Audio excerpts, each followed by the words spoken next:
गरीब गुरुबांको पाई सरकारंकर रहिछि अनेक योजना।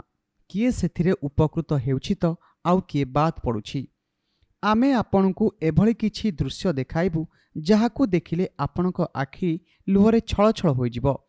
ए हेउछि कटक जिला सालेपुर ब्लॉक मुतारिफा पंचायत पद्मपुर गाँ, जेउठी जीवन बिताउछंती असहाय मामिना।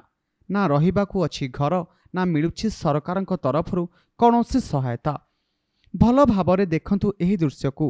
पशु भी एही घरे रहिबा संभव नुहे। असहाय मामिना किभଳି जीवन बिताउछंती ताहा आपण माने जानि पारुथिबे।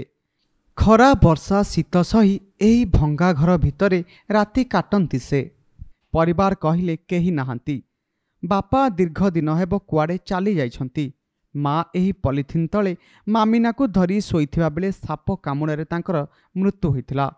परे बड़ भौणी को आश्रा करी मामिना बंचुथिला। हेले से भी मामिना को एकुटिया करिदेई दिन मजुरिया भावे काम करिबाकू गला आउ फेरिला नाही।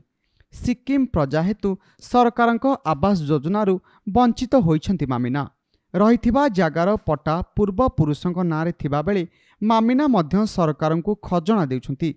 हेले कोन पई मामिना को मिलुनी सरकारी सहायता। कटक जिला प्रशासन ठारू आरंभ करी सालेपुर ब्लॉक प्रशासन पर्यंत काहारी नजर पड़ुनाही एही असहाय मामिनांक उपरे।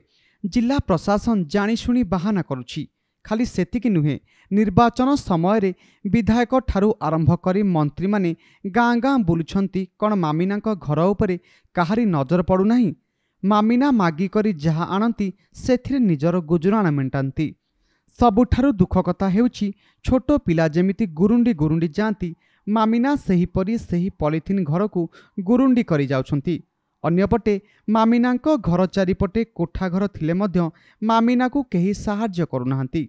आम प्रतिनिधि मामिना को भेटिबाकू जाइथिले, हेले गाँ लोके कौनसी सहयोग करिनथिले। आमे गाँर किछि लोकंक प्रतिक्रिया नेबाकू चाहिथिलु। कैमेरा सामनारे केही मुह खोलिबाकू प्रस्तुत नहंती। मामिना को तुरंत सरकारी सहायता जोगाई देबाकू आम चैनल माध्यम राज्य सरकार को निवेदन करुछु। हुएत सरकारंक ठारू किछि साहाय्य पाइले मामिना बंचीजिबो। Salepur Jyotsnarani report, Konark news.